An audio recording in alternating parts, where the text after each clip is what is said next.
మహాదేవుడును మన రక్షకుడైన యేసుక్రీస్తు వారి పవిత్రమైన నామంలో ఈ పునరుద్ధానపు ఆదివారపు ఆరాధనలో పాలు పొందినటువంటి మీ అందరికీ వందనాలు. అందరికీ వందనాలండి, అందరికీ వందనాలు. ప్రియులారా, బైబిల్ గ్రంథంలో నుంచి ఈ రోజున మనం ఒక ప్రాముఖ్యమైనటువంటి చక్కటి అంశాన్ని నేర్చుకోబోతున్నాం కనుక చెబుతున్న మాటలు వినడానికి ప్రతి ఒక్కరు కూడా ప్రయత్న పడవలసిందిగా మనవి చేస్తున్నాను. Praise the lord. హల్లెలూయా. మళ్ళీ చెబుదాం, హల్లెలూయా. ఈ రోజున మనం నేర్చుకోబోయేటువంటి అంశం చిగురించును అనే అంశాన్ని మనం నేర్చుకోబోతున్నాం. ఎందుకండి మనం ఇన్నిసార్లు వాక్యాలు వినాలి? ఎందుకు ఈ వాక్యాన్ని ప్రతిసారి మనం వింటూ నేర్చుకుంటూ ఉండాలి? దానివలన మనకు ప్రయోజనం ఏమిటి అని ఆలోచన ఎవరికైనా రావచ్చు. ఎందుకు మన వాక్యాన్ని వినాలి, ఎందుకు వాక్యానుసారంగా బ్రతకాలి అని అడిగితే ఈ లోకం చెబుతోంది, ఈ లోకంలో ఉన్నదంతా కూడా దేవునికి విరోధమైనటువంటి కార్యాలే. ఈ లోక ఆశలు, ఈ లోక పద్ధతులు, ఈ లోకంలో మనం అనుభవించే ఆనందం ఏదైనా చివరికి మనల్ని ఎక్కడికి నడిపిస్తుంది అంటే అగ్నిగుండానికి నడిపిస్తుంది. మరి దాని నుంచి తప్పించుకోవాలి అంటే ఏమైనా దారి ఉందా అని వెతికితే ఒకే ఒక్క దారి కనబడింది. ఆ దారి వాక్యాన్ని అంగీకరించి దాని ప్రకారం నడవడమే. దేవునికి మహిమ కలుగునగాక. కాబట్టి మనలను నిత్య జీవానికి నడిపించే వాక్యం, మనలను లోకంలో నుంచి ప్రత్యేకపరిచే వాక్యం, మనలను ప్రభువు కోసం నిలబెట్టేటువంటి వాక్యాన్ని మనం విని గ్రహించి దాని ప్రకారం ఉంటే నిత్య జీవాన్ని అనుభవిస్తాం. దేవునికి స్తోత్రం కలుగునగాక. అందుకోసమే వాక్యాన్ని వినాలి, అందుకోసమే మందిరానికి రావాలి, అందుకోసమే యేసయ్యను మనం నమ్ముకోవాలి. అందు నిమిత్తం యేసయ్యతో కలిసి యుగయుగాలు బ్రతకడానికి ఈ వాక్యాన్ని మన సొంతమైనటువంటి వాక్యంగా, లేకపోతే మనలో ఉండేటువంటి వాక్యంగా మనం భద్రపరుచుకోవాలి. దేవునికి మహిమ కలుగునగాక.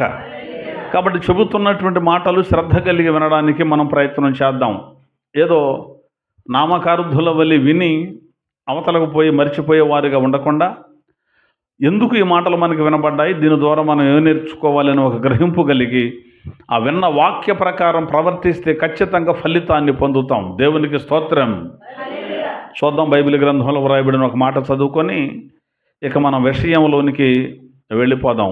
పాత నిబంధన గ్రంథంలో 501వ పేజీలో కీర్తనల గ్రంథము 92వ కీర్తన 15వ వాక్యాన్ని ఒకసారి చదివి వినిపించండి. కీర్తనల గ్రంథము 92వ కీర్తన 15వ వచనం. వారు మొసలితనమందు ఇంకా చిగురు పెట్టుచుందురు, సారము కలిగి పచ్చగా ఉందురు. చాలండి, ఇక జాగ్రత్తగా మాట విందాం. చిగురించును, మన అంశం ఏమిటి?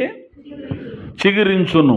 ఇక్కడ వ్రాయబడిన మాట ఏమిటంటే, వారు మొసలితనమందు ఇంకా చిగురు పెట్టుచుందురు, సారము కలిగి పచ్చగా ఉందురు అని వ్రాయబడింది. వారు అనే ఒక గుంపును గురించి బైబిల్ గ్రంథం మాట్లాడుతోంది. వారు అంటే ఒక గుంపు జనం అని మనం అర్థం చేసుకోవాలి. వారు, వీరు అంటే రెండు రకాలుగా మనుషులు ఉన్నారు, రెండు రకాల గుంపులు ఉన్నాయి. అయితే వారు అని ప్రత్యేకించబడేటువంటి ఒక గుంపును గురించి మాట్లాడుతోంది. వారు మొసలితనమందు ఇంకా చిగురు పెట్టుచుందురు అని వ్రాయబడింది. ఎవరు వారు? దేవుణ్ణి ఎరిగిన వారు, దేవుని వాక్యమందు నిలిచిన వారు, వాక్యములో బలపడిన వారు, సన్నిధిని ప్రేమించిన వారు, యేసయ్య అంటే తన ప్రాణాలు కూడా ఇవ్వడానికి సిద్ధపడినటువంటి క్రైస్తవ జనాంగం. దేవునికి స్తోత్రం కలుగునగాక. వారట ఇంకా చిగురు పెడతారు. మొసలితనమందు ఏం చేస్తారు? ఇంకా చిగురు పెడతారట. తర్వాత సారము కలిగి పచ్చగా ఉందురు అని రాయబడింది. మొసలితనము అంటే వృద్ధాప్యం. వృద్ధాప్యం తర్వాత వచ్చేది ఏమిటి? బాల్యం తర్వాత ఏమొస్తుంది? యవన కాలం తర్వాత పెద్దలు అవుతున్నారు. వృద్ధాప్యం తర్వాత వచ్చేది ఏమిటి? ముసలితనమా? మరణం. దేవునికి మహిమ కలుగునగాక. మొత్తం మీద వృద్ధాప్యము అనగా మరణానికి సమీపించారు, ముసలివారైపోయారు అంటే ఎప్పుడు ఉంటాడో ఎప్పుడు ఓడతాడో తెలియదండి అనేటువంటి స్థితిని వృద్ధాప్యం అంటాం. అయితే ఈ రోజున మరణానికి ఒక వయసుతో సంబంధం లేదు, ఎవరెప్పుడు పోతారో తెలియడం లేదు. కానీ ముసలి వాళ్ళు అయ్యారు అంటే గ్యారంటీ ఏదో ఒక టయానికి చచ్చిపోతారండి అనేటువంటిది ఒక సహజంగా మనం చెప్పుకుంటూ ఉంటాం. అయితే వారు అని ఇక్కడ రాయబడిన గుంపును గురించి రాయబడింది. వాళ్ళు ముసలివారు అయినప్పటికీ కూడా వారు ముసలితనమందు ఇంకా చిగురు పెట్టుచుందురు. ఇంకా అంటే ఎప్పటి వరకు పెడుతూ వచ్చారు. ఏం పెడుతూ వచ్చారు? చిగురు పెడుతూ వచ్చారు. ముసలితనమందు కూడా ఇంకా చిగురు పెడతారట. చిగురు అనేటువంటిది ప్రారంభానికి గుర్తు, మొలకకు గుర్తు, అప్పుడే క్రొత్తగా వచ్చిన దానికి గుర్తు చిగురు. ఇప్పుడు పెట్టినటువంటి చిన్న మొక్కకు పెద్ద చెట్టుకు తేడా ఏమిటంటే ఆ చెట్టు పాడైపోతుంది. ఇప్పుడే పుట్టిందైతే చానాళ్ళు పెరుగుద్ది. ఒక చెట్టు 100 సంవత్సరాలు బ్రతికింది అనుకుందాం. ఇప్పుడు పెట్టినటువంటి మొక్క అది పెరిగి పెద్దదా ఏదో 100 ఏళ్ళు బ్రతకాలి. ఆల్రెడీ 100 ఏళ్ళు వచ్చింది, ఏమైపోద్ది? పాడైపోద్ది. కానీ ముసలితనంలో ఉన్నటువంటి ఈ చెట్టు కూడా, లేకపోతే ఈ ముసలి వాళ్ళు కూడా మరలా చిగురు పెడతారు అని వ్రాయబడింది. అంటే మరలా వాళ్ళకి బాల్యం వచ్చినట్టుగా ఉంటుంది, చిన్నపిల్లలలాగా ఉంటారు, మరలా బలం పొందుకుంటారు, మరలా శక్తి పొందుకుంటారు, మరలా ఎదుగుతారు, మరలా చిగురు పెడతారు అని దీని అర్థం. చిగురు పెట్టాడు అంటే అంతకు ముందు ఉన్నది ఏమైపోయింది? రాలిపోయింది అని అర్థం. ముదురాకు రాలిన తరువాత లేతాకులు సహజంగా చెట్టుకు వస్తాయి. అయిపోయింది, రాలిపోయింది, ఆ చెట్టు పని అయిపోయింది అనుకుంటాం. ఆకులన్నీ రాలిపోయి గాలి వచ్చి కొట్టుకుపోతుంటే ఆకులన్నీ చచ్చిపోయింది అనుకుంటా, చెట్టు అనుకుంటాం. కానీ అది మరలా చిగురు పెట్టి సారము కలిగి పచ్చగా ఉందనుకో, మళ్ళీ పూత వస్తుంది, మళ్ళీ పింద వస్తుంది, తర్వాత మళ్ళీ కాయలు వస్తాయి, తర్వాత ఫలములు వస్తాయి. ఆ చెట్టు కింద సేద తీరతాం, ఆ ఫలాలు అనుభవిస్తాం. ఆ చెట్టు చాలా అద్భుతంగా మనకు కనబడుతుంది. అయిపోయింది, చచ్చిపోయింది అనుకున్నదే మరలా చిగురు పెడితే ఎంత బాగుంటుందో. అలాగే ఈ చెట్టు గురించి, చిగురు గురించి మనకెందుకండి అంటే ఆ చెట్టు ఎవరో కాదు, ఆ చిగురు ఎవరో కాదు, మనమే. వారు అని ఒక గుంపు జనాంగాన్ని గురించి మాట్లాడింది. రక్షించబడిన వారు, మార్పు చెందిన వారు, మందిరానికి వస్తున్న వాళ్ళు, వాక్యంలో స్థిరపడిన వాళ్ళు, వాక్యమందు బలపడాలి అని కోరుకునేటువంటి ప్రతి ఒక్కరూ కూడా వాళ్ళు ఎండిపోవడం దేవుని చిత్తం కాదు, వాళ్ళు దిగజారిపోవడం దేవుని చిత్తం కాదు. వాళ్ళకి అయిపోయారండి, వాళ్ళ జీవితం అయిపోయిందండి, పతనం అయిపోయారండి, వాళ్ళు ఎన్నికల్లో లేరండి, ఎండిపోయారు, డుబులిపోయారు, మోడైపోయారు అని ఎదుటి వాళ్ళు చెప్పుకునే స్థితికి ఒకవేళ మనం వెళ్ళినప్పటికీ కూడా మనము మరలా చిగురు పెట్టి పచ్చగా ఉండాలి అంటే మనము వారు అనే గుంపులో మనము చేర్చబడాలి. దేవునికి మహిమ కలుగునగాక. వారు ఇంకా చిగురు పెడతారట. అంటే యేసు ప్రభువును నమ్ముకున్న మనము చిగురు పెట్టాలి, అభివృద్ధి చెందాలి, గొప్పగా చేయబడాలి, అనేకులు ఎదుట సాక్షులుగా నిలబడాలి. వీళ్ళ పని అయిపోయింది అనుకున్న మరల ప్రారంభమైంది, మరల వాళ్ళ అభివృద్ధి ఎదుగుతోంది, మరల వాళ్ళు ఏ పని చేసినా దేవుడు దానిని ఆశీర్వదిస్తున్నాడు. వాళ్ళు అప్పు ఇచ్చేవారుగా ఉంటున్నారు, పైవారుగా ఉంటున్నారు, తలగా ఉంటున్నారు, ఆస్తికి కర్తలుగా వాళ్ళు మార్చబడుతున్నారు అని అనేకులు మనలను చూసేటట్టుగా మనం చిగురు పెట్టడం దేవుని చిత్తం. దేవునికి మహిమ కలుగునగాక. అందరు వింటున్నారా? ఏదో నా డౌట్గా ఉంది, డౌట్ వచ్చిన వాళ్ళని అడుగుతుంటాను అప్పుడప్పుడు. ఓకే, దేవునికి స్తోత్రం కలుగునగాక. కాబట్టి మనం చిగురు పెట్టడం దేవుని చిత్తం. మరి ఇప్పుడు ఇన్ని సంవత్సరాల నుంచి దేవుని వాక్యాన్ని వింటున్న మనం, దేవుని సన్నిధికి వస్తున్న మనం చిగురు పెట్టి అనుభవంలో ఉన్నామా, ఎండిపోయి మోడుగా మార్చబడిన అనుభవంలో ఉన్నామా? ఒకసారి మనం పరిశీలన చేసుకోవాలి.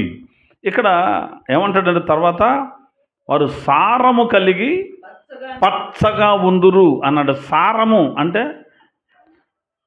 శక్తి పొందుకోవడం, బలం పొందుకోవడం. అంటే సారం లేకపోతే ఏమవుద్ది? మొక్క ఎండిపోద్ది. సారము ఉంటే పచ్చగా ఉంటుంది. అలా మనం పచ్చగా ఉండడం దేవుని చిత్తం. 2025 సంవత్సరంలో ఒకవేళ ఎండిపోయిన అనుభవం ఉంటే, 2025 సంవత్సరంలో ఒక బాధలు పడితే, 2025 సంవత్సరంలో మనం అవమానాలను కనుక ఎదుర్కొంటూ ఉంటే, ఈ 26వ సంవత్సరంలో దేవుని సన్నిధిని ప్రేమించడం నేర్చుకోండి. దేవుని సన్నిధికి సమయానికి రావడం నేర్చుకోండి. దేవుని వాక్యాన్ని చదవడం నేర్చుకోండి. దేవుని పట్ల మనకున్నటువంటి భక్తిని వ్యక్తం చేయడం నేర్చుకోండి. దేవునితో ఆనుకోవడానికి కనుక ప్రయత్నం చేసి చూడండి. ఈ సంవత్సరం ఖచ్చితంగా దైవాశీర్వాదాలు మనం అనుభవిస్తాం. దేవునికి మహిమ కలుగునుగాక. ఇంతవరకు ఎండిపోయాం, ఇంతవరకు ఓడిపోయాం, ఇంతవరకు రాలిపోయాం, ఇంతవరకు దిగజారిన స్థితిలో ఉన్న మనం మరల చిగురు పెట్టాలి అంటే దేవాది దేవుని యొక్క వాక్యాన్ని మనం విని గ్రహించి దాని ప్రకారం నడవడానికి మనం ప్రయత్నం చేయాలి. దేవునికి స్తోత్రం కలుగునుగాక. సరే, ఇంతకు వారు పచ్చగా ఉంటారట, చిగురు పెడతారట, వారు ఎదుగుతారు అని బైబిల్లో మనం చూస్తూ వచ్చాం. అయితే ఎవరు వారు? పచ్చగా ఉండేది ఎవరు? ఎదిగేది ఎవరు? చూద్దాం వారెవరు అనేటువంటిది. నేను మూడు విషయాలు లేదు ఒక 4 మాటలు త్వరగా చెప్పి నేను ముగించేస్తాను. చూద్దాం. మనం చిగురు పెట్టాలంటే వారు అనే గుంపులో ఉండాలి. ఎవరు వారు? ఏ గుంపులో ఉంటే మనం చిగురు పెడతాం, పచ్చగా ఉంటాం? ఏ గుంపులో ఉంటే మనం ఎండిపోతాం? ఈ సంగతులు తెలుసుకున్న తర్వాత యేసయ్యని నిజంగా మనం ప్రేమిస్తాం. అసలు యేసయ్య మీద ఆనుకుంటే అసలు నువ్వెక్కడ జారిపోవడం కానీ, వాడిపోవడం కానీ, రాలిపోవడం కానీ, ఎండిపోవడం కానీ జరగని పని. అలాంటి ఆయన్ని వదిలిపెట్టి ఆయన కాదనుకొని ఇంక దేని మీదో అనుకొని ఇంక దేనికోసమో పరుగులు తీసి ఎక్కడికెక్కడికో మనం పరుగులు ఎత్తితే ఎండిపోయేటువంటి పరిస్థితి. చివరికి శేషం ఏమిటి అంటే ఎండిపోయామండి, జీవితంలో ఓడిపోయామండి, ఏదో అనుకున్నాం కానీ చివరికి ఇలా మాకు దెబ్బ అయిపోయిందండి, ఇలా నష్టపోయామండి అని ఏడ్చేటువంటి పరిస్థితి ఖచ్చితంగా తప్పదు. దాని నుంచి తప్పించుకోవాలి అంటే, మనం చిగురు పెట్టాలి అంటే, వారు ముసలితనమందు ఇంకా చిగురు పెడతారు అని వాక్యం చెబుతుంది కనుక వారెవరు ఇత్యాది విషయాలు తెలుసుకుందాం. మొదటగా మనం చూద్దాం, యోబు గ్రంథంలోనికి వెళదాం. యోబు గ్రంథం 14వ అధ్యాయం 7వ వచనాన్ని చూద్దాం. యోబు గ్రంథము, వృక్షము నరకబడిన ఎడల ఏమిటట? అది తిరిగి చిగుర్చుననియు దానికి లేత కొమ్మలు వేయుననియు నమ్మకము కలదు. దాని వేరు భూమిలో పాతదైపోయినను దాని అడుగు మొద్దు మంటిలో చీకిపోయినను నీటి వాసన మాత్రము చేత అది చిగుర్చును. దేవునికి మహిమ కలుగునగాక. మన అంశం చిగురు అనే అంశాన్ని మనం నేర్చుకుంటున్నాం. చిగురించును అనే అంశాన్ని నేర్చుకుంటున్నాం.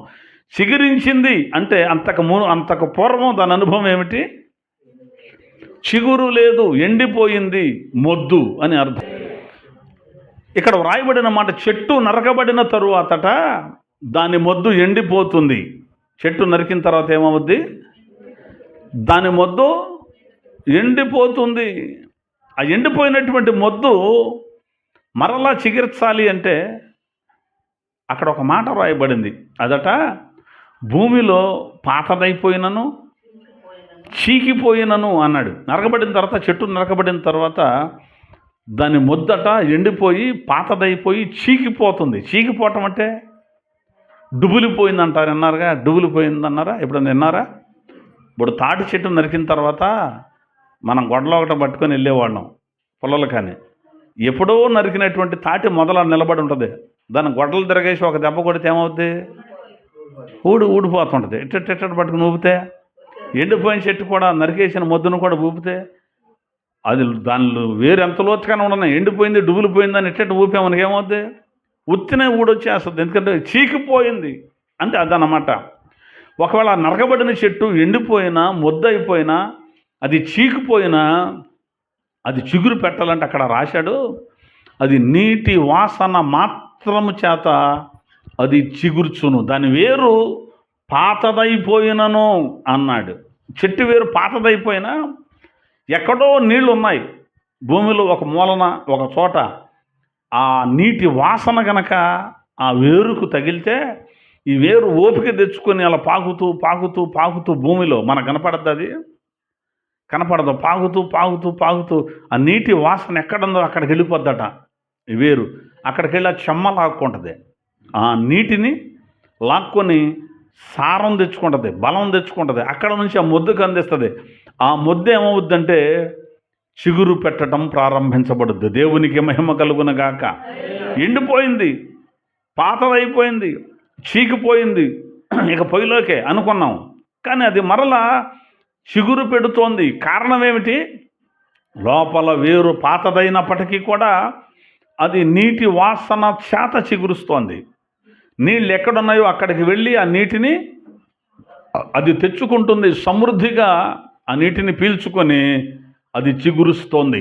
అలాగే మనం కూడా ఎండిపోయిన అనుభవంలో ఉంటే, పాడైపోయిన అనుభవంలో ఉంటే, పతనమైపోయిన అనుభవంలో ఉంటే, చాలా కష్టపడ్డాం, కుటుంబం కోసం చాలా ప్రయత్నాలు చేసాం, వ్యవసాయం చేసాం, ఏ తప్పు చేయకుండా సరిగ్గానే బ్రతుకుతున్నాం అనుకుంటూ ప్రయాసపడ్డాం, కానీ ఎండిపోతున్నాం, ఓడిపోతున్నాం, కుటుంబంలో మనకు తగినటువంటి మర్యాద దొరకడం లేదు, లేకపోతే కావలసిన ఆర్థిక బలం లేదు, ఎదుటి వ్యక్తుల దగ్గరికి వెళ్ళి ఎప్పుడు కూడా చేజాపి ఏమండి ఒక 1000 రూపాయలు ఇస్తే మరలా తర్వాత మీకు చదువుతానండి అనే స్థితిలోనికి మనం వెళ్ళిపోయిన అనుభవంలో కనుక ఉంటే, అలాంటి స్థితి నుండి మరలా మనం ఎండిపోయిన అనుభవంలో నుండి చిగురు పెట్టే అనుభవంలోనికి రావాలి అంటే ఒకే ఒక్క దారి, నీళ్ల దగ్గరకు మనం వెళ్ళాలి. నీళ్ల దగ్గరకు ఏరు వెళ్ళినట్టుగా నీటిని మనం ఆశ్రయించాలి, నీటిని మనం తెచ్చుకోవాలి. ఎంతకు ఏమిటండి ఆ నీళ్ళంటే ఏమిటి? ఎఫెసీ పత్రిక బైబిల్ గ్రంథంలో చూద్దాం. ఎఫెసీ పత్రిక 5వ అధ్యాయం 27వ వచనాన్ని ఒకసారి చూడండి. ఎఫెసీ పత్రిక 5వ అధ్యాయం 27వ వచనం.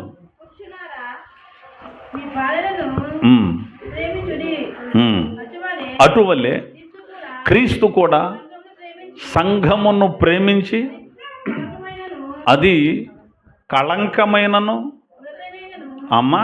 ముడత అయినను అట్టిది మరి ఏదైనను లేక పరిశుద్ధమైనది గాను నిర్దోషమైనది గాను మహిమగల సంఘము గాను ఆయన తన ఎదుట దానిని నిలువబెట్టుకొనవలెనని వాక్యముతో ఉదక స్నానము చేత దానిని పవిత్రపరచి పరిశుద్ధపరచుటకై దాని కొరకు తన్ను తాను అప్పగించుకొనెను. ఇక్కడ వ్రాయబడిన మాట సంఘాన్ని గురించి మాట్లాడుతూ, ఒకవేళ అది మురికిదైనా, అది పాతదైనా, అది చెడిపోయిందైనా, ఎన్నిక లేనిదైనా, కళంకంతో ఉన్న దానిని పవిత్రపరిచి పరిశుద్ధపరచడానికి అక్కడ వాడినటువంటి ఒక వస్తువు ఏమిటంటే ఉదక స్నానము చేత అన్నాడు. దానిని ఉతికాడట. మురికైన బట్టను ఏం చేస్తారు? ఉతుకుతారు. ఉప్పులోనా ఉతికేది? పప్పులో? దేంతో ఉతుకుతారు? సర్ప సబ్బు సరిపోద్దా? సరే, ఇప్పుడు సొక్క ఇడిచి ఇక్కడ పెడతా, సర్ప సరుపుతో ఉతకండి. ఉతకడానికి అది నీళ్లు కావాలి, నీళ్ళల్లోనే ఉతకటానికి కుదురుద్ది. అర్థమవుతుందా? సంఘాన్ని పవిత్రపరిచింది వాక్యం అనేటువంటి ఉదక స్నానము అన్నాడంటే నీళ్లు. వాక్యం అంటే ఏమిటి? నీళ్లు. వాక్యముతో మాత్రమే శుద్ధి చేయడానికి అవకాశం కుదురుతుంది సంఘాన్ని. అలాగే ఈ ఏరు ఎక్కడికి వెళ్ళింది? నీళ్ల దగ్గరకు వెళ్ళినట్టుగా మనం ఎక్కడికి వెళ్ళాలి అంటే, ఎండిపోయిన అనుభవంలో ఉన్న మనం పాడైపోయాం, చితికిపోయాం, చచ్చిపోవడమే ఇక దారి అనుకున్న ప్రతి ఒక్కరూ కూడా రావలసింది ఎక్కడికంటే వాక్యం దగ్గరకు రావాలి, యేసయ్య దగ్గరకు రావాలి, బైబిల్ గ్రంథాన్ని ఆశ్రయించాలి. బైబిల్లో వ్రాయబడిన వాక్యాన్ని విని గ్రహించి దాని ప్రకారం బ్రతకటం నేర్చుకుంటే ఇక నువ్వు ఏదైతే ఆశించావో దానికోసం నువ్వు పరిగెత్తనవసరం లేదు. ఏదైతే కోరుకున్నావో అది నాకు కావాలని నువ్వు దానికోసం నువ్వు ప్రయాసపడవలసిన అవసరం లేదు. ఎందుకంటే మొదట ఆయన రాజ్యాన్ని, నీతిని మీరు వెతకండి, ఆ తర్వాత అవన్నీ మీకు అనుగ్రహించబడతాయి అన్నాడు యేసయ్య. అన్నీ నీకు అనుగ్రహించబడతాయి. చొక్కా కావాలి, ఇప్పుడు ఎటా అమ్మ చొక్కా లేదు కొనుక్కోవాలని నువ్వు ఒక ప్రయాసపడి పనులు చేస్తున్నావు. లేవు అప్పుడు అవుతాడు, ఏంట్రా నాకు ఇవ్వకుండా తిరుగుతున్నావు, ఏ డబ్బులు అంటాడు, లేవురా చొక్కా కొనుక్కుందాం అనుకుంటే నువ్వు చొక్కా కొనుక్కుంటే నాకే, లేకపోతే నాకే నా లాగిపోతాడు. కానీ ఆ చొక్కా కోసం నువ్వు పరిగెత్తడం వల్ల అది నీకు దొరకదు. నువ్వు ఏదో యేసయ్య మీద ఆధారపడి నీ లైన్లో నువ్వు ఉండు, నీకు ఏది కావాలో అది నీకు వస్తాయని అర్థం. కృపాక్షేమములే ఎవరు వెంట, నా వెంట వచ్చును అన్నాడు. ఎవరైనా యేసయ్య అన్నాడా? దావీదు గారు కృపాక్షేమాలు ఏమిటట, నా వెంట వస్తాయి. ఈయనేమో నాటి వెంట పడ్డా? అరే మనం చేసే పని మనం చేస్తూ వాక్యాన్ని నమ్ముకొని వాక్యానుసారంగా నువ్వు నడవటం ప్రయత్నించి నువ్వు చేసే పని పర్ఫెక్ట్గా చేయి. ఉద్యోగమో వ్యాపారమో చేతి పనో చక్కగా చెయ్యి. కృపాక్షేమాలు నీ వెంట వచ్చేస్తాయి. వాటి కోసం నువ్వు పరిగెత్తన అవసరం లేదు. ఆశీర్వాదం నువ్వు వెంటబడ్డావు అనుకో, దానికి రెక్కలు వచ్చేస్తాయి. ఆశీర్వాదం నీకు దొరకదు. కానీ నువ్వు యేసయ్య వాక్యం మీద ఆధారపడి, యేసయ్య వాక్యం మీద ఇష్టపడి నువ్వు చదవటం మొదలుపెట్టు, లేదా చేసే ఉద్యోగాన్ని సక్రమంగా చేస్తూ దేవుని మీద ఆధారపడిపో, వ్యవసాయాన్ని చక్కగా చేస్తూ దేవుని మీద ఆధారపడు. అసలు నీ పంట చేలో పడిన పురుగులను కూడా రాయ్ అంటాను అన్నాడు యేసయ్య. అన్నాడా? ఏమంటాను అన్నాడు? రాయ్ అంటే ఏంటి దాని అర్థం? ఎందుకు వచ్చావు మొక్క మీదకి, నువ్వు వెళ్ళిపో అంటాడు. నువ్వు ఎండ్రో సల్పాన్ కొట్టు, లేకపోతే ఆండ్రం కొట్టు, యాండ్రం కొట్టు, కాండ్రం కొట్టు, ఏ ఉండగా పేర్లు, ఏది కొట్టినా పోదో, అది అక్కడే ఉంటుంది. దాన్ని కూడా ఆకలింపు చేసుకొని, దాన్ని కూడా అవసరమైతే బలంగా ఉపయోగించుకొని మొక్కను కొట్టేస్తుంది. కానీ దేవుడు గద్దిస్తే, అందుకని ఏంటంటే ఆ దేవుడు అని కూడా తిరిగితే సరిపోద్దా ఏంటి? అది చదువేంటి, లేకపోతే వ్యవసాయం ఏంటి, ఎక్కడెక్కడ వదిలిపెట్టి దేవుడు అని కూడా తిరిగితే బొవస్తుందా అంటారు కొంతమంది. అర్థమవుతుందా? ఈ దేవుడు అని కూడా తిరిగితేనే వస్తాయి అసలు ఏదైనా. నువ్వు వేసిన పంట నీ చేతికి రావాలన్నా సమృద్ధిగా కష్టపడుతున్నాము, పని చేస్తున్నాము, 100% 100 ఫలం పొందుతున్నావా? ఏదోనండి ఆ కట్టుబడి పెట్టుబడి ఏదో అది అట్టట ఇది ఏదో దానికి వచ్చిందిలేండి, మా కష్టం పోయింది అంటున్నాం. కారణం ఏమిటి? యేసయ్య మీద ఆధారపడకపోవడమే కారణం. అమ్మ అది అందుకోండి, యేసయ్య మీద ఆధారపడకపోవడమే కారణం. కాబట్టి మనం చేయవలసిన పని ఏమిటంటే, నీటి వాసన మాత్రము చేత అదేం చేసిందంట, చిగురించింది. కాబట్టి వాక్యము దగ్గరకు రావాలి, మందిరానికి రావాలి, దేవుని వాక్యాన్ని విని వాక్యం ప్రకారం మనం నడవాలి. వాక్యం దగ్గరకు రాకపోవటం ఏంటండి? పుట్టిన దగ్గర నుంచి, చిన్నతనం నుంచి నన్ను ఎత్తుకొని కూడా మందిరానికి తీసుకొచ్చారు. ఇవాళ నాకు 50 ఏళ్ళు వచ్చాయి. ఈ 50 ఏళ్ళు కూడా మందిరానికి వస్తానే ఉండాలి. మరేది ఆశీర్వాదం రాదే, దేవుని రాదే అనొచ్చు. వచ్చి వెళితే రాదు. దాని ప్రకారం బ్రతికితే వస్తుంది. యేసయ్య ఏదైతే వద్దన్నాడో మనకు అది బాగా ఇష్టమైనా కూడా ఏం చేయాలి? యేసయ్య కోసం దాన్నే పెంటతో సమానంగా ఎంచుకోవాలి. దేంతో? యేసయ్య వద్దన్నది మనకి ఇక పెంటతో సమానం అన్నాడు పౌలు భక్తుడు. అంతేనా? పెంటతో సమానం అంటే నా వెంట తెచ్చుకుంటానంటారేమిటి చాలామంది. ఇది అవసరం లేదు నీకు అంటే అదే కావాలి అని.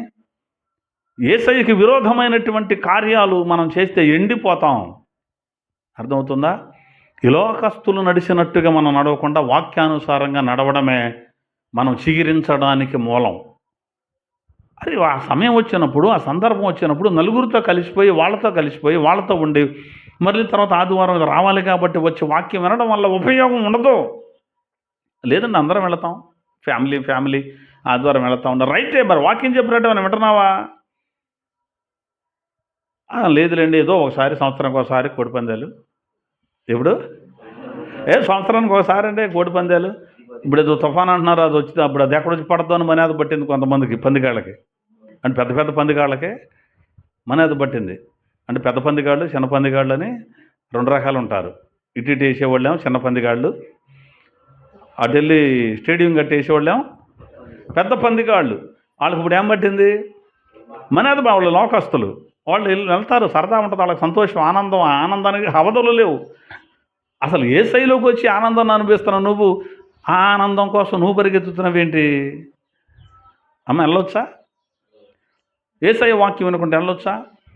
వచ్చాము 10,000 పోయినాయి అని పళ్ళన్నీ కళ్ళు లోపలికి పోయి పళ్ళు బయట పెట్టి ఉసూరు అనుకుంటా మళ్ళీ వస్తుంటారు కొంతమంది. వెళ్ళేటప్పుడే మంచి ఇదిగా సంకలో పుంజురు పెట్టుకొని మంచి అడబుడికి వెళ్ళటం, తర్వాత దాన్ని బాగొట్టుకొని ఇది అడిదన్నిందిరా లేకపోతే ఇడిదన్నినట్టయితే సరిపోయేదిరా, నేను దాని మీద అంత కాసి నేనేది అయ్యాను రా, దీని మీద ఇంత కాసి పోగొట్టాను రా.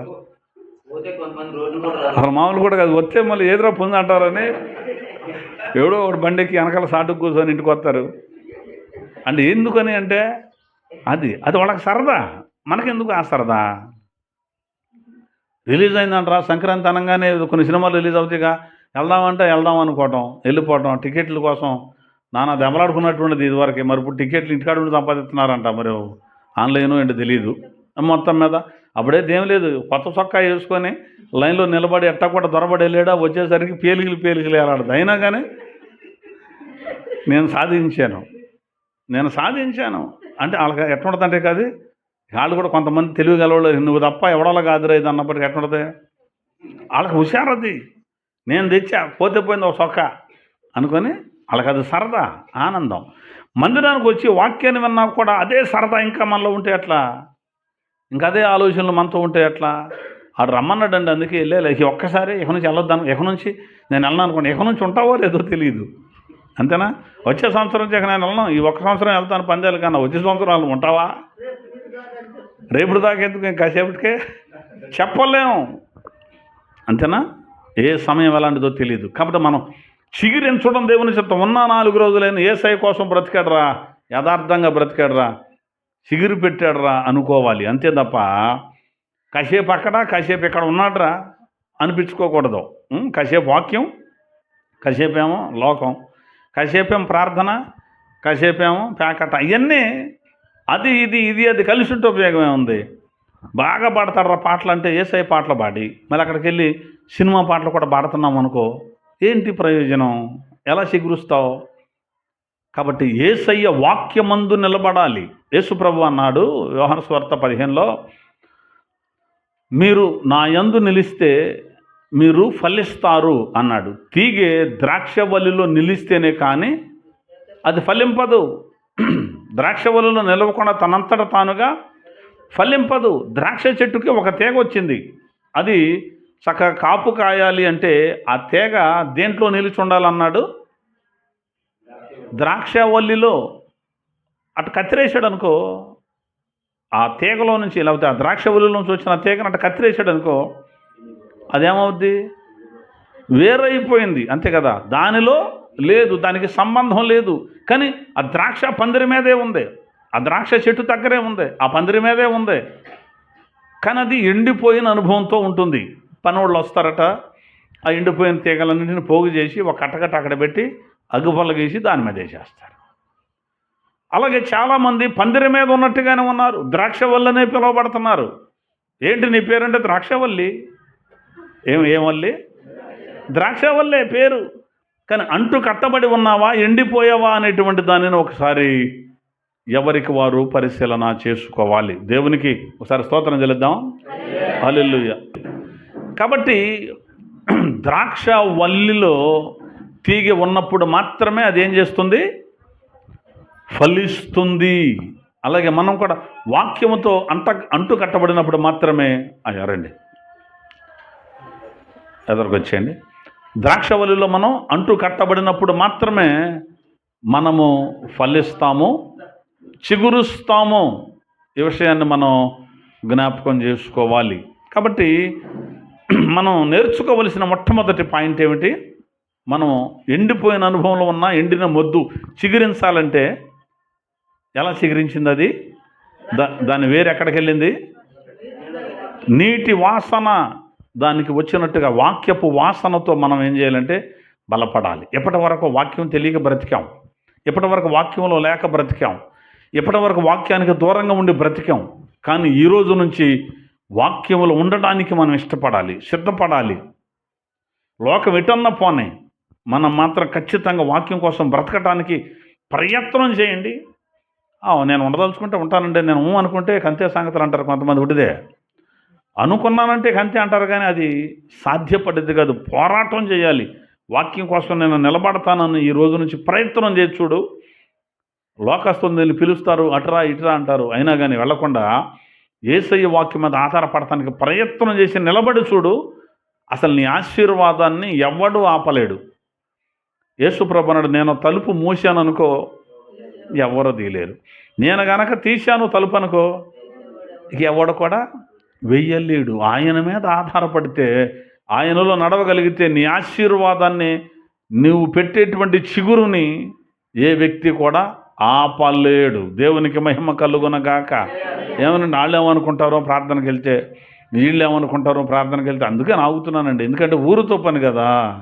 మరి వాళ్ళు ఏమన్నా అంటారు కదా, వీళ్ళు ఏమన్నా అంటారు కదా అనుకొని కనుక నువ్వు వీళ్ళు వాళ్ళు అనుకుంటే వాళ్ళే రేపు నవ్వుతారు నేను చూసి ఎండిపోయినప్పుడు. నువ్వు ఫలించడం మొదలుపెట్టావనుకో వాళ్ళే నీతో పాటు, నేను కూడా వస్తానయ్యా ప్రార్థనకే, నీ ఆశీర్వాదానికి కారణం ఇదేని మాకు అర్థమైపోయింది, నువ్వు చెప్పనవసరంలో వాక్యమే కాళ్ళకే, నిన్ను చూసి వాళ్ళు చేస్తారు. అలా మనము చిగురు పెట్టాలి, ఫలించాలి. చిగురు పెట్టిన చెట్టు కనపడద్దా చూడటానికి? ఆ భలే సక్క చిగురు పెట్టి పచ్చటి ఆకులతో వచ్చేసిందిరా కనపడతాగా. మన సాక్ష్యం కూడా అలా కనపడాలి. నువ్వేం చెప్పనవసరంలా, నిన్ను చూసే అర్థమైపోద్ది దేవుని పిల్లలరా అని.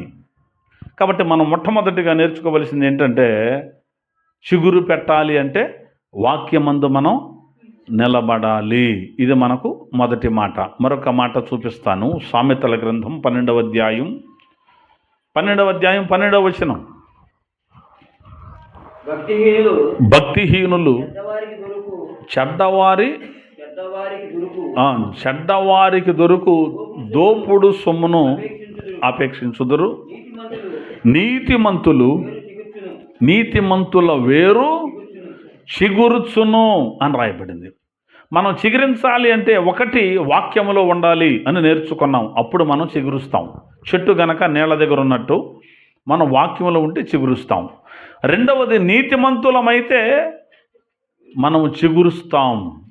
నీతిగా బ్రతకటం నేర్చుకోవాలి. ఎలా బ్రతకటం నేర్చుకోవాలి? నీతిగా బ్రతకటం నేర్చుకోవాలి, యథార్థంగా బ్రతకటం నేర్చుకోవాలి. మన సొమ్మును మనమే అనుభవించే వారుగా బ్రతకటం నేర్చుకోవాలి.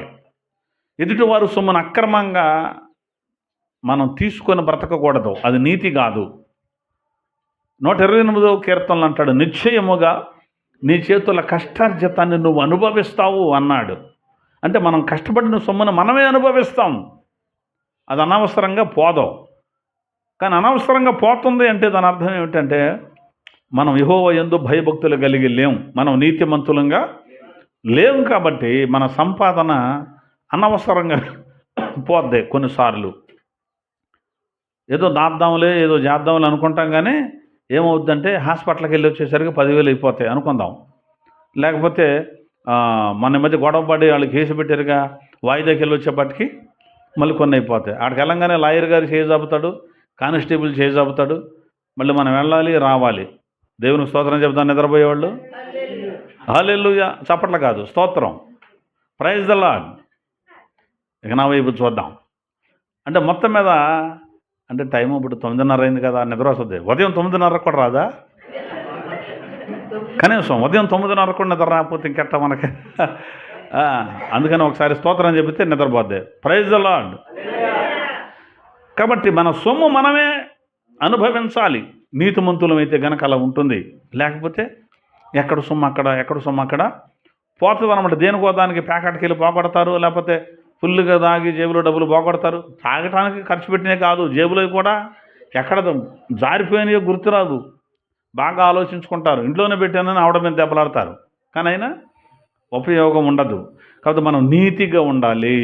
అప్పుడు మన వేరు ఏమవుద్దట? చిగురుస్తుంది. మన వేరు అంటే మన వెనుకున్న వాళ్ళు ఆశీర్వాదాలు అనుభవిస్తారు, మనం ఆశీర్వాదాలు అనుభవిస్తాం.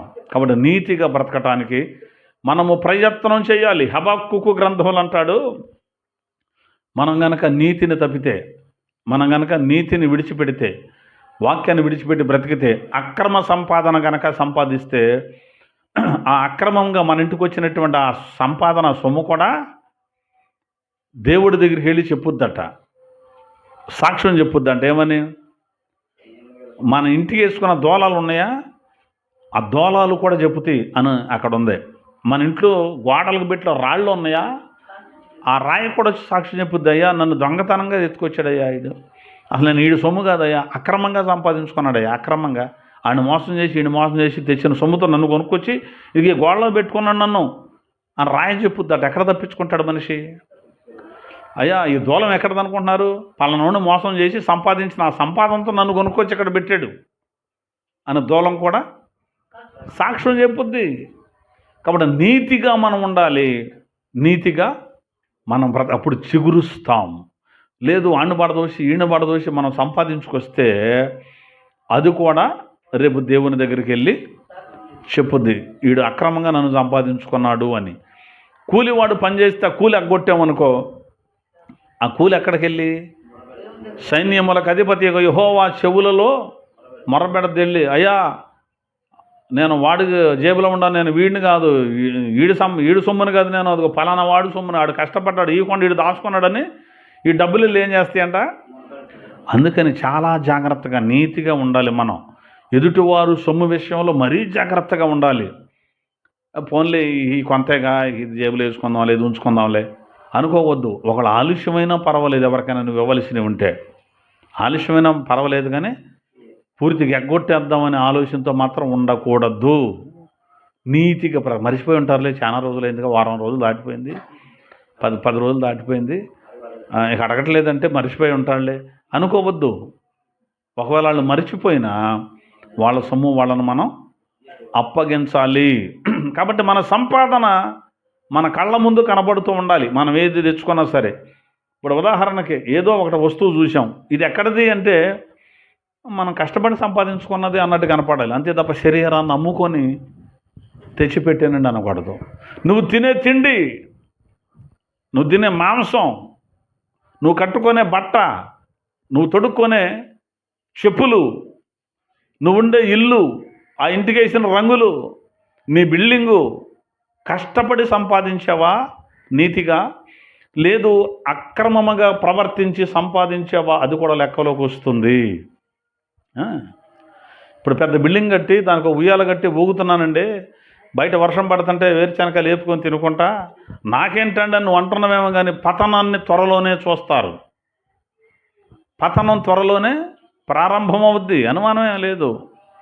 కాబట్టి మనం కట్టుకున్న వస్త్రం యథార్థంగా వచ్చిందా లేదు అక్రమంగా వచ్చిందా అనేది కూడా మనం ఒకసారి పరిశీలన చేసుకోవాలి. తినే తిండి దగ్గర నుంచి కట్టుకున్న బట్ట వరకు ఉంటే ఇంటి వరకు అక్రమంగా తెచ్చుకోకూడదు. కొంతమంది వ్యభిచారులు ఏం చేస్తారంటే అక్రమంగా సొమ్ము సంపాదించుకొచ్చి వాళ్ళ పిల్లలకు పెడతారు, అది వాళ్ళకి శాపమే తర్వాత, అది వాళ్ళకి శాపమే. కొంతమంది భర్తను మోసం చేసి పరాయివాడికి డబ్బులు ఇచ్చేస్తుంటారు, అది మోసమే. పరాయివాడికి డబ్బులు ఇస్తారు, బట్టలు కొనుక్కోమని వాడికి డబ్బులు ఇచ్చేస్తారు. కనుక ఇది 5,000 తీసుకెళ్ళి ప్యాంటు చొక్కా కొనుక్కొచ్చుకో అని ఇచ్చేవాళ్ళు ఉంటారు. ఈ పండగల సమయంలో బాగా జరుగుతాయి.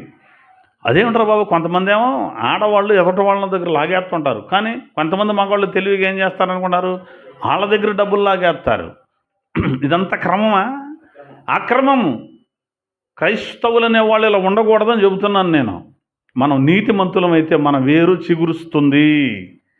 నీతిగా ఉండాలి. అసలు నీతి అంటే ఏమిటంటే ఇది శరీర సంబంధమైనది, నేను చెప్పింది ఆత్మ సంబంధమైనది, క్రీస్తు రక్తంలో కడగబడుట వల్ల వచ్చే నీతిని గురించి కాదు. అది మనం వారం చెప్పుకున్నాం. ఇప్పుడు పైకి కనబడేటువంటి కొన్ని అపవిత్రమైన కార్యాలు, దేవునికి విరోధమైన కార్యాలు మానేయాలి. అవసరమైతే తినడానికి తిండి లేకపోతే మంచినీళ్ళు తాగి పడుకోవాలి తప్ప నీతి తప్పకూడదు. ఇది గుర్తుపెట్టుకోవాలి. ఎదుటి వాళ్ళు మర్చిపోయారు లేని వాళ్ళ సొమ్ము ఎగ్గొట్టకూడదు, అది నీతి కాదు.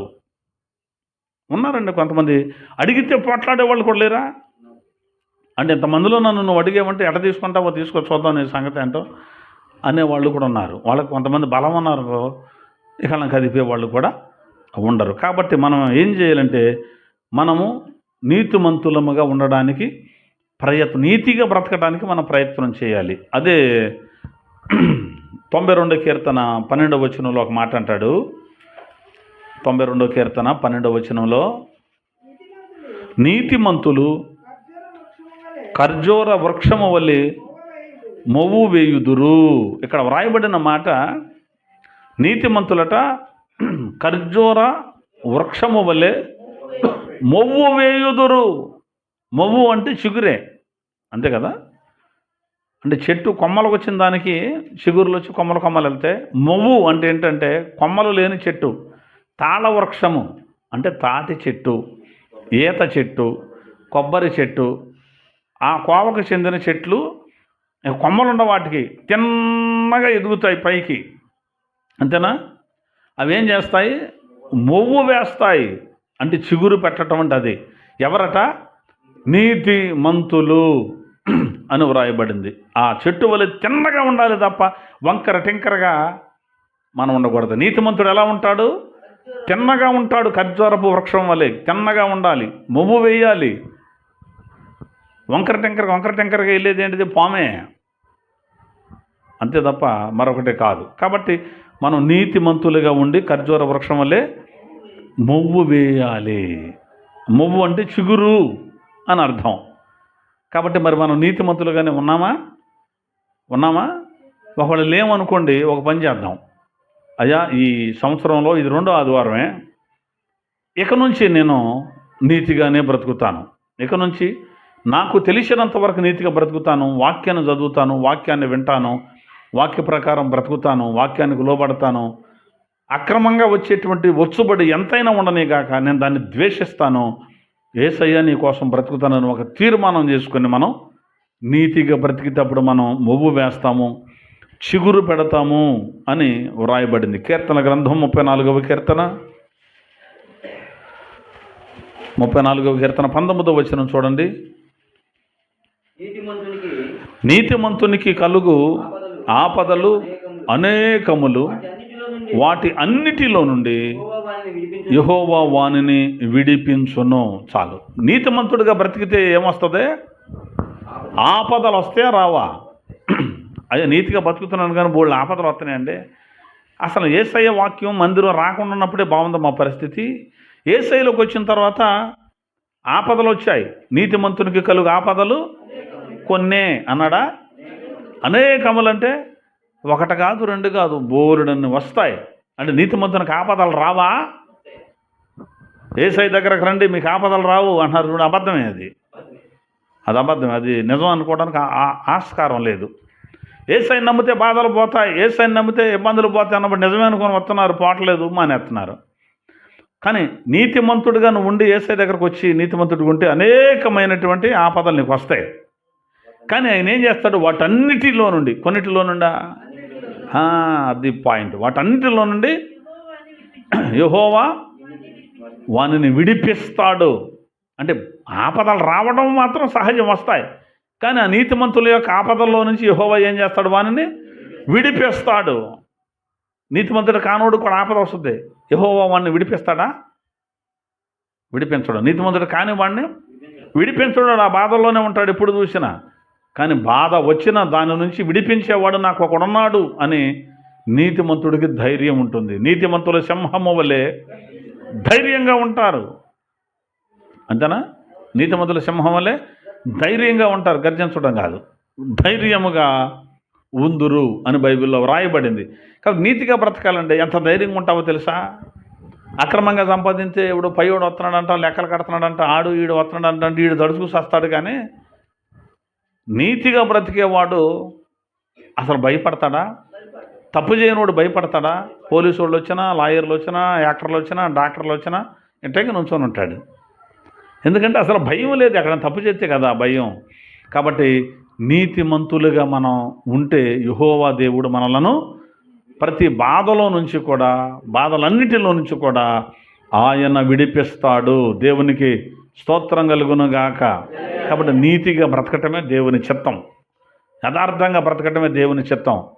ఒకవేళ ఈ మాటలు వింటున్న తర్వాత ఎక్కడైనా మనం నీతి తప్పామనిపిస్తే యేసయ్య దగ్గర ఏడ్చి ప్రార్థన చేసుకొని, ప్రభువా నన్ను క్షమించు, ఫలానా చోట మేము ఫలానా టైంలో ఫలానా వాళ్ళ దగ్గర నేను అనవసరంగా ఇది ఎంతే అని వాళ్ళకి డబ్బులు ఇచ్చి మిగిలిన డబ్బులు జేబులో పెట్టుకున్నా. పనికి వెళ్ళినప్పుడు వాళ్ళేమో యజమాని ఏమో 100 రూపాయలు ఇచ్చాడు, నేనేమో 80 రూపాయల కాడికి ఇచ్చాను. అని ఆ 20 రూపాయలు 10 మంది తీసుకొని జేబులో పెట్టుకున్నాను, అయ్యా నన్ను క్షమించు. మళ్ళీ 20 రూపాయలు నువ్వు తిరిగి ఇవ్వాలని నేను చెప్పట్లా, ఎప్పుడో జరిగింది మళ్ళీ తిరిగి వెళ్ళి ఇవ్వాలని చెప్పట్లా, వాళ్ళ దగ్గరికి వెళ్ళి ఇది చేశానని నువ్వు చెప్పనవసరంలా. యేసయ్యతో చెప్పుకో, అయ్యా నేను తప్పు చేశాను నన్ను క్షమించు అను. యేసయ్య ఆ వేళ ఎప్పుడో నీ పక్షాన్ని చెల్లించేశాడు కాబట్టి ఇక నీతిగా బ్రతుకుతానని ఒక తీర్మానం చేసుకొని నువ్వు చిగురుస్తావు, ఆశీర్వాదాన్ని అనుభవిస్తావు, నీ వెనక నీ పిల్లలు కూడా దీవించబడతారు. మరొక మాట కీర్తనల గ్రంథం అదే 92లోకి వెళదాం. మనం చదివినటువంటి భాగం కీర్తనల గ్రంథం 92వ కీర్తన 13వ వచనాన్ని చూద్దాం. యెహోవా మందిరములో నాటబడిన వారే వారు మన దేవుని ఆవరణములో వర్ధిల్లుదురు. ఇక్కడ ఈ విషయాన్ని ఎందుకు చెప్పాను అంటే, నేను మీకు మూలవాక్యంగా 15వ వచనం చూపించాను. వారు ముసలితనమందు ఇంకా చిగురు పెట్టుచుందురు, సారమ కలిగి పచ్చగా ఉందురు అన్నారు. వారు అంటే ఎవరు? ఇక్కడ 12వ వచనం నుంచి వ్రాయబడిన వాళ్ళ గురించి. నీతిమంతులు అన్నాడా? నీతిమంతులు ఖర్జూర వృక్షముల మొవ్వు వేయుదున్నాడా? నీతిమంతులు అనేటువంటి వారు మొవ్వు వేస్తారు, లేకపోతే చిగురు పెడతారు. వారట లెబానోని దేవదారు వృక్షం వలె వారు ఎదుగుతారట. తర్వాత వారు యెహోవా మందిరములో నాటబడిన వారై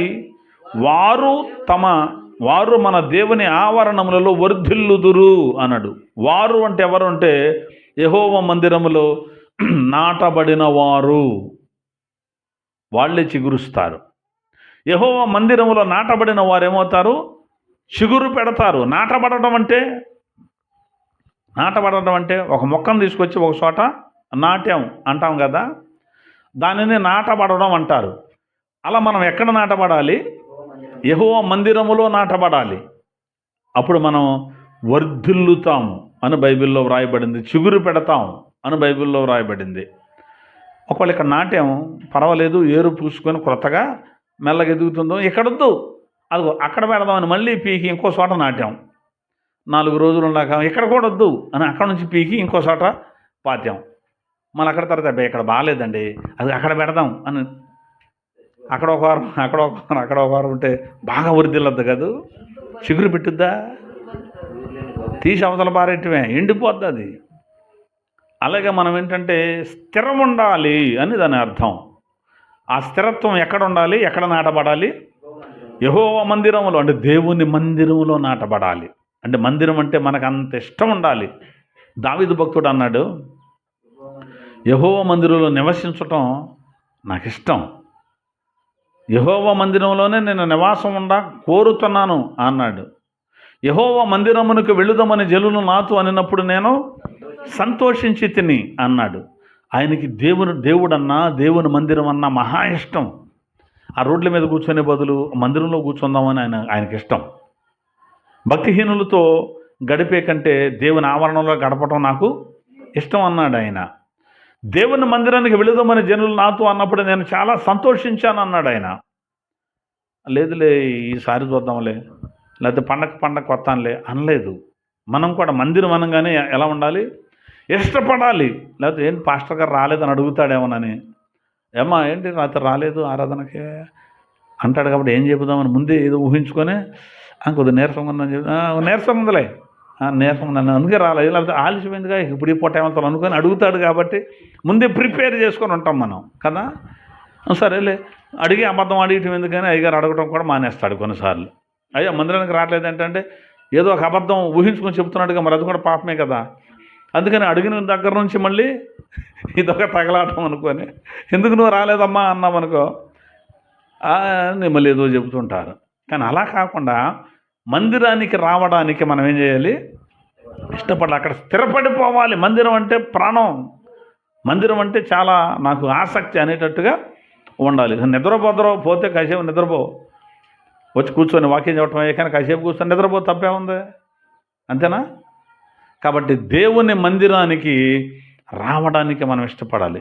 ఎందుకని దేవుని మందిరానికి రావాలంటే ఆయన మందిరములో వాక్యము బోధించబడుతుంది, మనం ఆయన త్రోవలో నడుస్తాము అని వ్రాయబడింది. ఆయన మార్గముల విషయం మనకు బోధిస్తాడు, మనం ఆయన త్రోవలో నడుస్తాం. యెషయా గ్రంథం 2:2లో ఆ విషయాలు ఉంటాయి.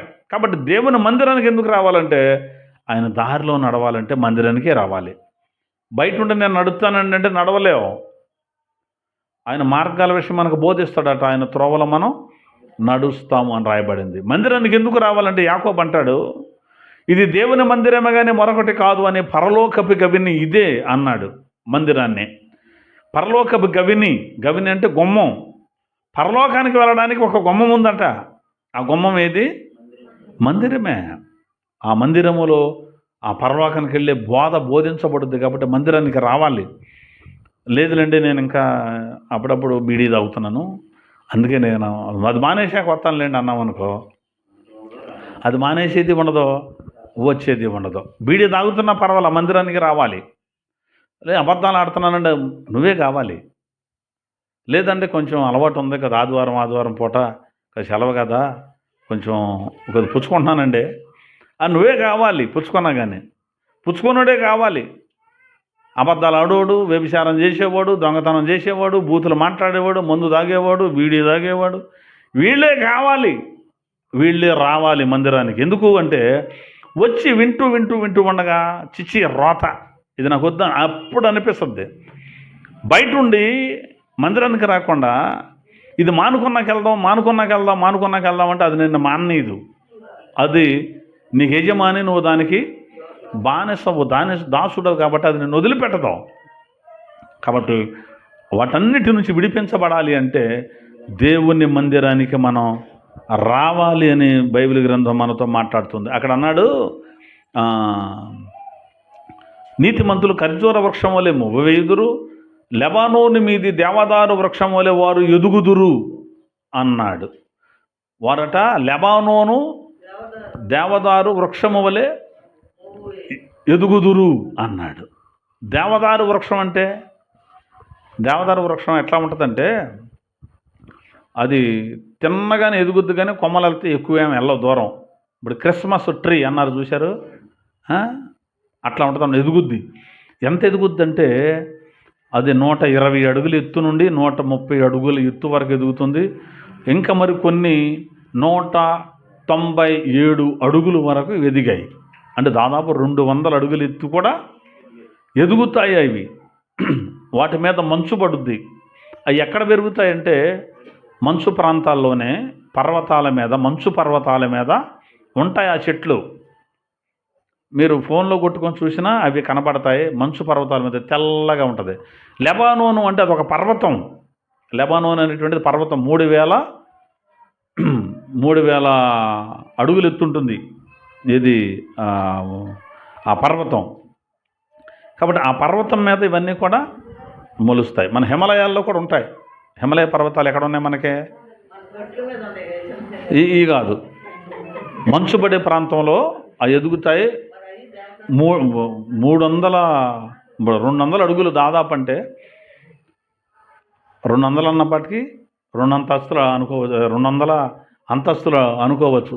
10 అడుగులే కదండి బిల్డింగ్ 10 అడుగులేక 100 అంతస్తుల బిల్డింగ్ ఎట్లా ఉంటుంది? దానికి డబలో అంత ఎదుగుద్ది అనమాట. అట్లా ఎదుగుతారట నీతిమంతులు. దేవుని మందిరంలోకి వచ్చేవాళ్ళు అలా ఎదుగుతారు. అంటే అట్లా చూడాలి వాళ్ళని. మనం చూడాలంటే అట్లా చూడాలి, అంత ఎత్తు తలలేపాలి. కాబట్టి వాళ్ళు వాళ్ళ ఎదుగుతారు అని రాయబడింది. కొన్ని అయితే 197 అడుగులు కూడా అవి ఎదుగుతాయట. ఇది తెల్లగా ఉంటుంది. 3000 మీటర్లు ఉంటుందట. 3000 మీటర్లు ఎత్తు ఆ పర్వతం లెబానోను అనేటువంటిది. దాని మీద మంచుతో కప్పబడుతుంది అది. అలా ఎదుగుతారు. మనం కూడా అలా ఎదగాలి అంటే మనం చేయవలసింది ఏమిటి? మనం దేవుని మందిరములో మనము నాటబడిన వారమై ఉండాలి. దేవుని మందిరంలో నాటబడితే మనం మొవ్వు వేస్తాం, దేవదారు వృక్షం వల్ల ఎదుగుతాం. తర్వాత ఎంత ఎత్తు ఎదుగుతామంటే శత్రువులు కూడా, ఎదుటివారు కూడా మనం చూడలేనంతగా మనం అంత అభివృద్ధిలోనికి మనం ఎదుగుతాం. మనం చిగురు పెడతాం. అలా మనము చిగురు పెట్టాలి అంటే, పెద్ద ఆయన వచ్చారు, అయ్యా రండి అక్కడ కూర్చోండి. అయితే మనం అలా చిగురు పెట్టాలి అంటే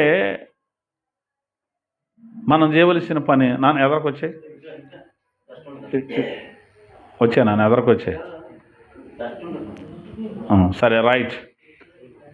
మనం కూడా చిగురు పెట్టాలంటే మొదటిగా మనం చేయవలసిన పని ఏమిటి?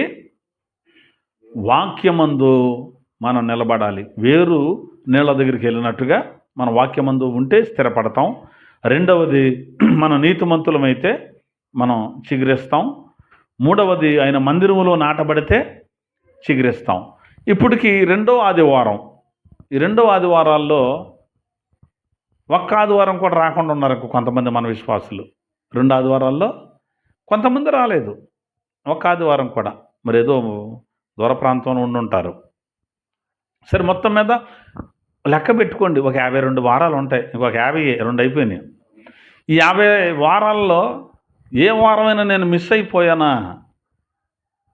మిస్ అవ్వకుండా ఉండాలి అని. ఇంతకుముందు ఎన్ని మిస్ అయ్యామో ఇక నుంచి మిస్ అవ్వకుండా నేను రావాలి అని లెక్క పెట్టుకోండి. ఎప్పటికప్పుడు తప్పేమో లేదు.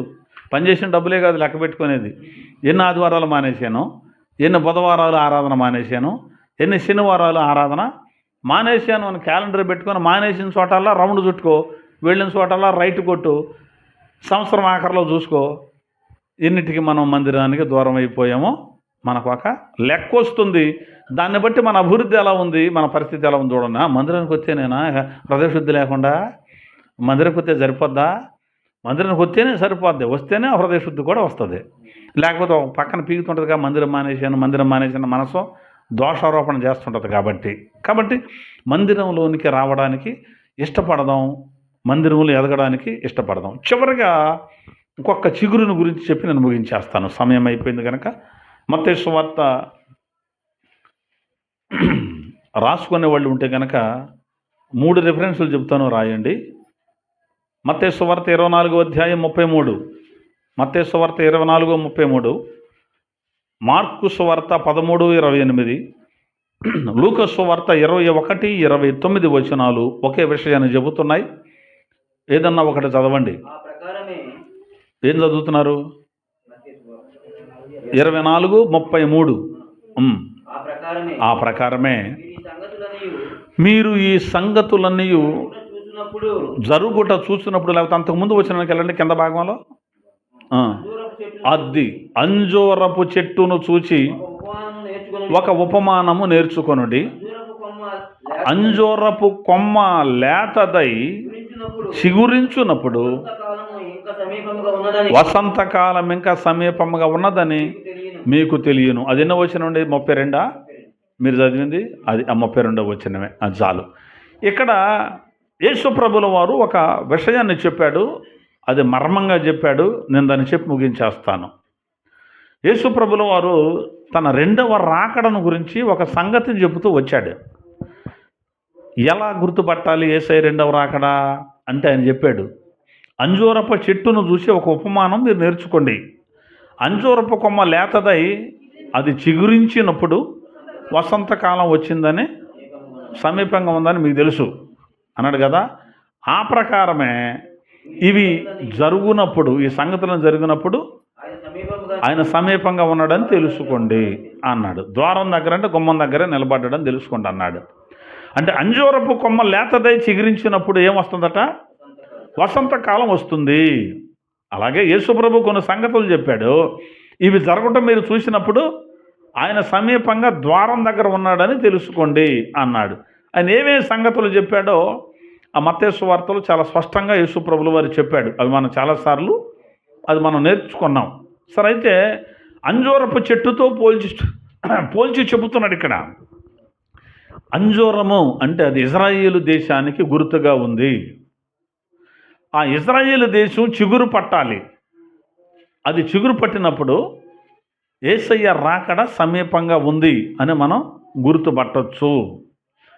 అంజూరపు కొమ్మ లేతదై చిగురించాలి అంటే ఇశ్రాయేలు దేశం చిగురించాలి అంటే అది అంతకుముందు మోడైపోయి ఉండాలి కదా. ఇశ్రాయేలు దేశం ఎప్పుడు మోడుగా చేయబడింది, ఎప్పుడు పాడైపోయింది, ఎప్పుడు పాడుదెబ్బగా చేయబడింది చెబుతాను. యేసు ప్రభుల వారు సిలువకు అప్పగించబడేటప్పుడు యెరూషలేముకు వచ్చారు. ఆయన యెరూషలేములోకి వచ్చి ఒక్కరోజు అవకాశం ఉంది కదా దానికి, యేసును అంగీకరించడానికి. ఆ రోజును కూడా యేసు ప్రభుని వాళ్ళు తృణీకరించారు.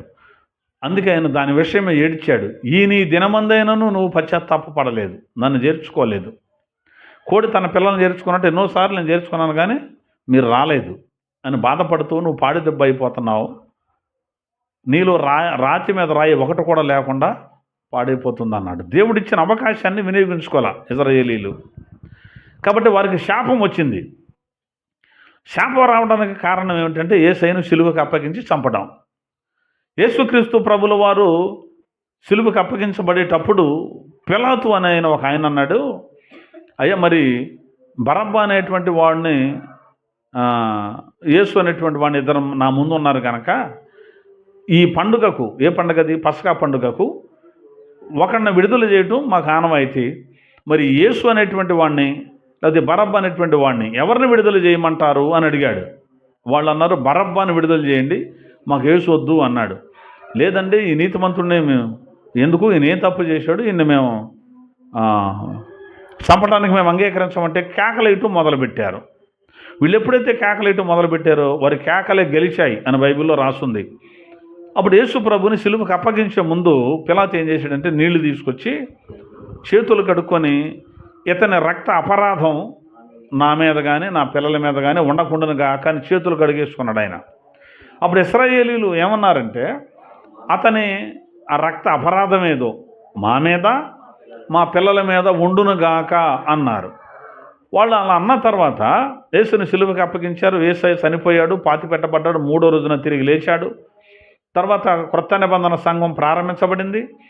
అలా జరుగుతూ ఉండగా శిష్యులంతా ప్రపంచం అంతా చెదిరిపోయిన తర్వాత క్రీస్తు శకం 72వ సంవత్సరంలో టైటస్ అనే ఒక చక్రవర్తి యెరూషలేం మీదకి వచ్చాడు దండెత్తి.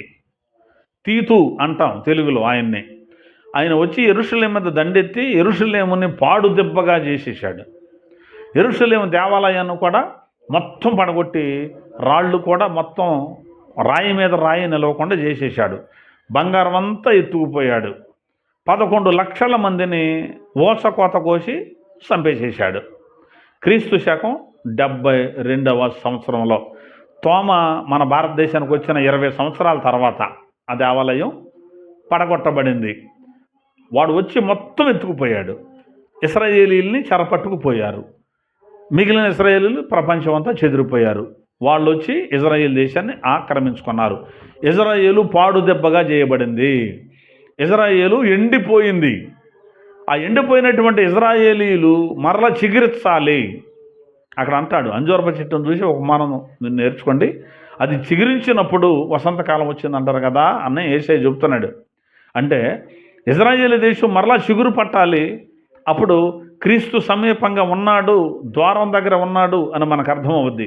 ఆయన అన్నాడు ఎప్పుడు జరుగుతాయి ఈ సంగతులు అంటే అదే మత్తయి సువార్తలో ఈ తరము గతింపదు, ఇవి జరుగు వరకు ఈ తరము గతింపదని మీతో నిశ్చయముగా చెప్పుచున్నాను అన్నాడు. అంటే అది ఎప్పుడైతే చిగురించడం ప్రారంభిస్తుందో అది చిగురించిన తర్వాత ఒక తరం కూడా గతింపదు అన్నాడు. తరము అంటే మనుషుని ఆయుష్య కాలం. 90 కీర్తనలో మోషే చెబుతాడు మనుషుని ఆయుష్య కాలం 70 ఏళ్ళు, అధిక బలం ఉంటే 80 సంవత్సరాలని మోషే చెప్పాడు. అయితే ఇప్పుడు ఇజ్రాయేల్ దేశం 72వ సంవత్సరంలో పాడైపోయింది, పతనమైపోయింది. మరలా అది ఎప్పుడు చిగురు పట్టింది? 1948వ సంవత్సరం మే నెల 4వ తారీఖున స్వాతంత్ర్యం ఇజ్రాయేల్ దేశానికి వచ్చింది. మొట్టమొదటి ప్రధాని డేవిడ్ బెన్ గురియన్ అనేటువంటి ఆయన ప్రధానిగా చేయబడ్డాడు. దానికి ఇస్రాయేలు అని నామకరణం చేశాడు. ఇప్పుడు 1948వ సంవత్సరం ఇజ్రాయేలు దేశం చిగురు పట్టింది. మన భారతదేశానికి స్వాతంత్ర్యం ఎప్పుడు వచ్చింది? 47, 48లో వాళ్ళకు వచ్చింది. ఇప్పుడు ఎన్ని సంవత్సరాలు ఇప్పటికి? ఇంకొక 3 ఏళ్ళే ఉంది. 75 సంవత్సరాల 77 కదా, 77వది 2028వ సంవత్సరం వచ్చేసరికి 80 ఏళ్ళు వస్తాయి. దీనికి ఇజ్రాయేలు దేశం అంటే ఒక తరం అయిపోతుంది అక్కడకు.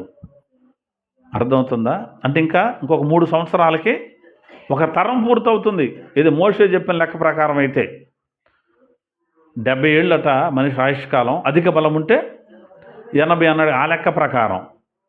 అంటే ఈ లోపులో యెహోవా దేవుని మందిరం మళ్ళీ కట్టబడాలి. అంటే ఇశ్రాయేలీలు మరలా తిరిగి వారి దేశానికి వచ్చింది ఎప్పుడు? 48వ సంవత్సరంలో మే నెలలో వాళ్ళు వచ్చారు, వాళ్ళు చిగురించారు. అందుకే ఒక భక్తుడు పాట ఎస్పి బాలసుబ్రహ్మణ్యం గారితో పాడించాడు. అదుగో అంజూరము ఓ క్రైస్తవ చిగురించెను చూడుము, ఇదిగో నేను త్వరగా ఒత్తును సిద్ధపడుడని స్వరమును వినవనే ఒక పాట కూడా. కాబట్టి ఇజ్రాయేల్ దేశం చిగురు పెట్టేసింది. ఇప్పుడు ఆయన యెహోవా వాళ్ళు వడగొట్టారు కదా, ఆ యెహోవా దేవుని మందిరం కట్టడానికి అన్ని ఏర్పాట్లు జరుగుతున్నాయి. ఆ స్థలం వరకు ఇశ్రాయేలీలు పాకుతూ వచ్చేసారు. ఇది మాకు ఇవ్వండి అని అడుగుతున్నారు. ట్రంప్ కూడా చెప్పింది ఏంటంటే అది వాళ్ళకి ఇవ్వండి అని చెప్పారు. రెండోది, నాణ్యం మీద ఒకవైపున ఇజ్రాయేలీయుల దేవుని మందిరాన్ని ముద్రించడం కూడా జరిగింది. మందిరం కట్టబడాలి, తొందరలో జరుగుద్ది. అది 2-3 ఏళ్ళలో అయిపోవచ్చు నాకు తెలిసి. ఇంకొక రకంగా అయితే యాంటీ క్రైస్ట్ అన్నోడు పుట్టి చదువుకుంటున్నాడు అనుకుంటున్నాను. ఇప్పుడు నేను చదువుతున్నాడు అనుకుంటున్నా. మంచి జ్ఞాని కదా. అంటే యాంటీ క్రైస్ట్ అని అతనికి తెలీదు, అది వేరే విషయం. యాంటీ క్రైస్ట్ అని అతనికి తెలీదు. తర్వాత ఈ ప్రపంచంలో జరిగే మార్పులను బట్టి అతడు కూడా రావలసిన పరిస్థితులు ఏర్పడతాయి. అయితే మొత్తం మీద ఇజ్రాయేలు దేశం చిగురు పట్టింది. యేసుక్రీస్తు రాకడ దగ్గర పడుతుంది. మందిరం కట్టబడాలి. ఆ మందిరంలో ఈ యాంటీ క్రైస్ట్ అనేవాడు వచ్చి నేనే దేవుడిని కూర్చోవాలి. అప్పుడు యేసుక్రీస్తు ప్రభుల వారి 2వ రాకడ జరుగుతుంది. 2వ రాకడలో రహస్య రాకడ అప్పుడు జరుగుద్ది. అప్పటి వరకు క్రీస్తు ప్రభుల వారి రహస్య రాకడ జరగదు. ఇది గుర్తుపెట్టుకోండి. ఇవాళ వచ్చేస్తాడు, రేపు వచ్చేస్తాడంటే రాడు. దేవుని మందిరం కట్టబడాలి. దేవుని మందిరంలో అనుదిన బలి నైవేద్యాలు జరగాలి. ఆ మందిరంలో ఈడొచ్చి కూర్చోవాలి. ఆడొచ్చి కూర్చున్నప్పుడు యేసయ్య రాకడ జరుగుద్ది. ఏది దేవుడు అనబడునో, ఏది పూజింపబడునో దానంతటికి పైగా వాడు తను తాను హెచ్చించుకొని దేవాలయములు కూర్చుండును అని రాయబడింది. మొదట భ్రష్టత్వము సంభవించి నాశన పాత్రుడకు పాప పురుషుడు బయలు పడితేనే కానీ ఆ దినము రాదు. ఏ దినము అంటే రాకడ దినము అని బైబిల్లో ఉంది. కాబట్టి యేసయ్య రాకడ దగ్గర పడిపోయింది. ఇజ్రాయేలు చిగురించడం ప్రారంభించింది, అభివృద్ధి చెందడం ప్రారంభించింది. అది ఫలింపులోనికి వస్తుంది. యేసయ్య రాకడ దగ్గర పడింది. ఆయన రాకడ దగ్గర పడిపోయిన తర్వాత, ఆయన వచ్చిన తర్వాత, సంఘం ఎత్తబడిన తర్వాత నేను కూడా బాప్తిసం పొందుతాను అన్నా ప్రయోజనం లేదు. నేను వాక్యం వింటాను అన్నా వాక్యం వినబడదు. వాక్యం బోధించేవాడు ఉండడు, వాక్యం వింటాను అన్నా కానీ కుదరదు. పైపెచ్చు వాళ్ళు దేవుడి మీద ఇంకా నిందలు మోపుతారే తప్ప దేవుడిని అంగీకరించిన వారు కారు అని బైబిల్లో ఉంది. కాబట్టి ఎత్తబడే లోపే లేదు, ఈ లోపు మనం ప్రాణం పోయే లోపే యేసయ్య రాకడ కోసం మనం సిద్ధపాటు కలిగి ఉండాలి. అందుకే ఈ ప్రార్థనలు, ఈ మందిరాలు, ఈ కోటాలు, ఈ ఆరాధనలు ఎందుకు అంటే మనం యేసయ్య రాకడలో ఎత్తబడటం కోసం మనం చిగురు పెట్టే వారిగా ఉండాలి. అలా ఎత్తబడాలంటే 1 వాక్యంలో ఎదగాలి, 2 నీతిమంతులుగా ఉండాలి, 3 దేవుని మందిరంలో మనం నాటబడాలి. ఈ 3 విషయాల్లో మనం జాగ్రత్తగా చూసుకోగలిగితే మందిరానికి వచ్చే విషయంలో, నీతిగా బ్రతికే విషయంలో, వాక్యమందు స్థిరపడే విషయంలో జాగ్రత్తగా ఉంటే మనము కూడా క్రీస్తు ప్రభుల వారు వచ్చినప్పుడు ఎత్తబడడానికి మొదటి పునరుద్ధానంలో పాలు పొందుతాం. దేవుడి ఈ మాటలు మనందరి వినికిడిలో స్థిరపరిచి ఆశీర్వదించునుగాక. ఆమేన్.